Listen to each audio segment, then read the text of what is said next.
Hai, Assalamualaikum. Kami daripada program di PSM 4M. Kami ingin membuat pembentangan tentang iklan jawatan kosong bagi jawatan Ketua Pengurus Sumber Manusia dan Kerani. Dalam subjek pemilihan dan perekrutan Ahli pekerja. kumpulan kami terdiri daripada 5 orang ahli, iaitu Saya Adana Syairah binti Ahmad Syahrizal, nombor matrik 19070218. saya Nur Farzana Hazira binti Ahmad Rizal, kad matrik number 19070267. Saya Nahidaya binti Rosli, nombor matrik 19070200. Saya Timoliana Perempuan Subramaniam, nombor matrik 19070132. Nur Syafiqah binti Rafizi, nombor matrik 19070250. Pembentangan ini disediakan kepada Puan Nur Ainina binti Kamaluddin. Okey, untuk pengenalan kepada perekrutan dan pemilihan kerja, ianya merupakan satu proses untuk mengekalkan, memilih dan merekrut pekerja bagi sesebuah organisasi. Di mana perekrutan dan pemilihan pekerja ni merupakan satu fungsi utama dalam pengurusan sumber manusia. Perekrutan dan pemilihan pekerja juga adalah satu proses yang sangat penting dalam pengurusan sumber manusia. Hal ini kerana ianya akan memberikan kesan kepada kualiti seseorang individu terhadap sesebuah organisasi. So maksudnya melalui pemilihan dan perekrutan pekerja ini kita dapat mengekalkan kualiti pekerja untuk terus bekerja dalam sesebuah organisasi. Seterusnya, perancangan sangat penting kerana melalui perancangan ni dapat meramalkan keperluan pekerja masa depan organisasi dan membangunkan pelan tindakan penjawatan bagi memahami keperluan. Melalui perancangan yang bagus, lebihan atau kekurangan pekerja dapat dielakkan dan sekaligus dapat meningkatkan produktiviti sesebuah organisasi. Perekrutan boleh berlaku dalam dua cara, iaitu melalui perekrutan dalaman dan perekrutan luaran. Bagi perekrutan dalaman, ianya merupakan satu proses mengenal pasti dan menarik pemohon daripada kalangan individu yang telah menjawat jawatan dalam organisasi tersebut sendiri. Maksudnya, kita just pilih individu yang dah bekerja dalam organisasi tersebut untuk ditawarkan ke peringkat yang seterusnya lah, macam untuk naikkan gaji dia ke atau tawarkan dia punya jawatan yang baru ke. Manakala untuk perekrutan luaran pula biasanya satu proses mengenal pasti dan menarik pemohon daripada luar organisasi. So perekrutan luaran ni kita akan buat interview lah untuk cari pekerja bagi mengisi kekosongan jawatan dekat organisasi tersebut. Perekrutan yang ideal biasanya mempunyai kemahiran interpersonal yang tinggi, pengetahuan mengenai organisasi dan isu-isu berkaitan kerjaya, kemahiran teknologi dan mempunyai minat mengenai organisasi dan kerja calon. Okey, untuk pemilihan dan perekrutan pekerja ni terdapat 4 sumber yang boleh kita gunakan. Antaranya ialah iklan, agensi pekerjaan, penempatan intra dan pameran kerjaya. Okay, seterusnya, dalam pemilihan dan perekrutan pekerja, deskripsi kerja adalah dokumen bertulis yang menjelaskan mengenai pasti serta menghuraikan sesuatu pekerjaan dari segi tanggungjawab dan tugasannya. Dan apa yang paling penting sekali dalam deskripsi kerja ini, dia mestilah diterangkan secara jelas kepada pekerja mengenai apa pekerjaan yang mereka akan lakukan, cara bagaimana dan apakah tugas-tugas untuk melakukan pekerjaan itu. So, dalam pemilihan dan perekrutan pekerja ni, jadi merupakan satu dokumen yang paling penting yang perlu diutamakan. Deskripsi kerja bagi Ketua Pengurus Sumber Manusia ada 3 yang perlu diambil kira, iaitu dalam perhubungan industri atau hubungan kerja, pengambilan dan latihan. Jadi bagi perhubungan industri atau hubungan pekerja adalah antaranya mengekalkan keharmonian industri di kalangan perurusan dan kaki tangan, mengatur lawatan untuk memberi kesedaran atau penjelasan mengenai masalah disiplin kaki tangan, kemudian membantu pengurus kontraksi atau pengurus projek di perkhidmatan perundingan tapak mengenai disiplin. Seterusnya, mewakili syarikat atas kes-kes yang dirujuk ke perhubungan industri atau Jabatan Buruh Perhubungan Industri atau Mahkamah Sivil. Seterusnya pula membantu pengembangan penafsiran, penerapan dan pelaksanaan garis panduan tata tertib, rungutan, pengendalian, kaunseling pekerja, rancangan peningkatan prestasi dan perkara yang berkaitan dengan disiplin.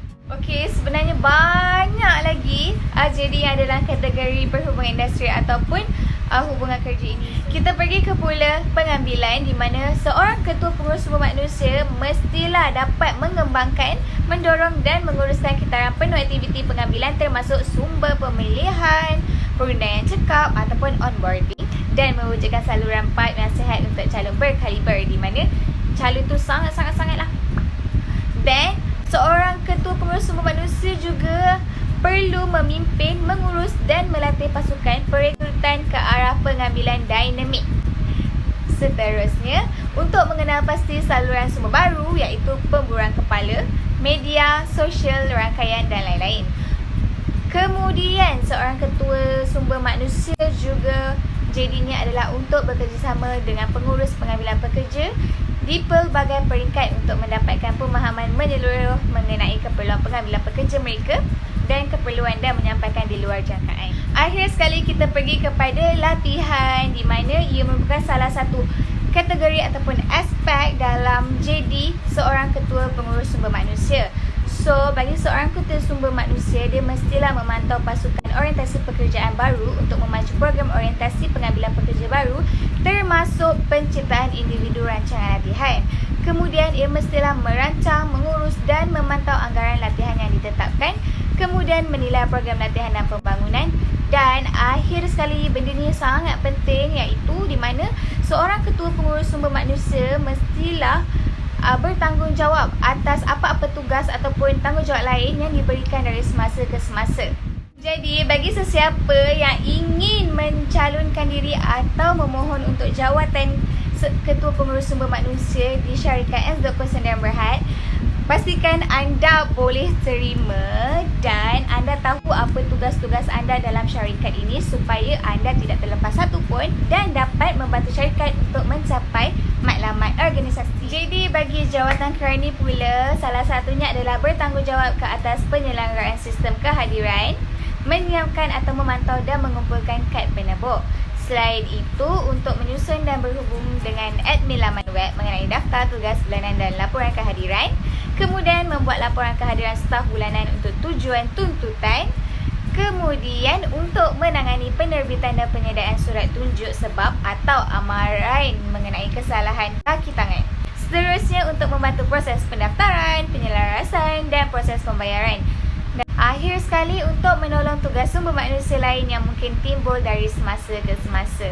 Definisi spesifikasi pekerjaan adalah penyataan yang tertulis tentang kualitifikasi pendidikan, kualitas spesifik, tingkat pengalaman, fizik dan emosi, keterampilan teknis dan komunikasi yang diperlukan untuk melakukan suatu pekerjaan dan tanggungjawab yang terlibat dalam pekerjaan. Seterusnya, spesifikasi kerja disediakan berdasarkan job description yang menyatakan ciri-ciri yang harus dimiliki oleh pekerja untuk memegang sesuatu jawatan. Calon mestilah mempunyai kelayakan ijazah atau sarjana dalam pengurusan sumber manusia, psikologi atau bersamaan dengannya. Seterusnya, mempunyai sekurang-kurangnya 4 tahun pengalaman bekerja dalam bidang yang berkaitan. Lebih kepada eksekutif kanan yang telah mengkhususkan diri dalam latihan, perhubungan industri atau hubungan pekerja. Di samping itu, pengambilan sekurang-kurangnya 6 tahun pengalaman kerja yang berkaitan dalam bidang HR, khusus dalam industri. Di samping itu, spesifikasi kerja kerani ialah calon mestilah berumur 20 tahun hingga 45 tahun, kelulusan sijil pelajaran Malaysia yang mendapat kepujian dalam subjek Bahasa Melayu dan salah satu daripada subjek Matematik, Bahasa Inggeris dan Ekonomi, atau mempunyai diploma 1 tahun pengalaman bekerja dalam bidang admin atau sumber manusia. Dan akhir sekali, keupayaan untuk berinteraksi dengan orang di semua peringkat. Rangkaian kerja KSAO telah diterapkan dalam konteks penerangan pekerjaan atau keperluan merekrut dan digunakan untuk membandingkan calon sebelum membuat pilihan terakhir. KSAO ialah yang pertama K, knowledge, yang kedua S, skill, yang ketiga A, ability, Dan yang terakhir O, others. KSAO bagi ketua pengurus sumber manusia. Yang pertama K, pengetahuan tentang prosedur ataupun prinsip mengenai pemilihan kerja. Penguasaan faedah hubungan antara pekerja serta sistem maklumat personal. Maksudnya ialah skill ataupun kemahiran seperti memotivasi, mengembangkan, mengarahkan orang untuk membuat pekerjaan, berhubungan dan berkomunikasi untuk mendapatkan sesuatu maklumat dan juga mempunyai kepimpinan yang kuat dalam memberi bimbingan, bantuan kepada organisasi ataupun syarikat tersebut. Ketiga iaitu A, ability ataupun boleh dikatakan kebolehan ataupun keupayaan dalam melakukan sesuatu seperti membaca dan mendengar, memberi dan menyampaikan maklumat. Dan selanjutnya iaitu O, ada ataupun lain dalam bekerja bebas, mempunyai keperluan undang-undang dan juga sebagainya. Jawatan yang kedua ialah jawatan kerani.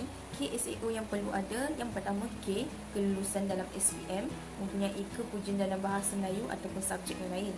S, skill ataupun kemahiran dalam mengatur, merancang dan juga menguruskan masa dengan baik. Yang seterusnya iaitu ability ataupun keupayaan dalam berinteraksi dengan orang lain dan mempunyai interpersonal yang baik. Yang iaitu others, lain, boleh bekerja pada hari KSAO bagi jawatan kerani pula K ialah kelulusan SPM, mempunyai kepujian dalam bahasa Melayu ataupun subjek yang lain. S, skill ataupun kemahiran dalam mengatur, merancang dan juga menguruskan masa dengan baik.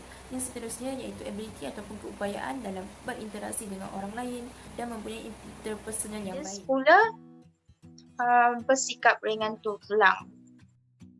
Kesimpulannya, dengan mengamalkan pendekatan secara sistematik terhadap perekrutan dan pemilihan pekerja, maka calon yang dipilih biasanya berkualiti dan mampu meningkatkan produktiviti organisasi. Selain itu, melalui prosedur ini yang melibatkan spesifikasi dan deskripsi tugas calon dapat mengetahui dengan lebih lanjut tentang segala perkara yang bakal dilakukan dan diterima sebagai balasan di atas sumbangan yang diberikan. Rekrutan dan pemilihan pekerja yang dilakukan dengan sistematik dapat memberi manfaat kepada setiap individu dalam organisasi sekaligus dapat mengekalkan segala bentuk kerugian.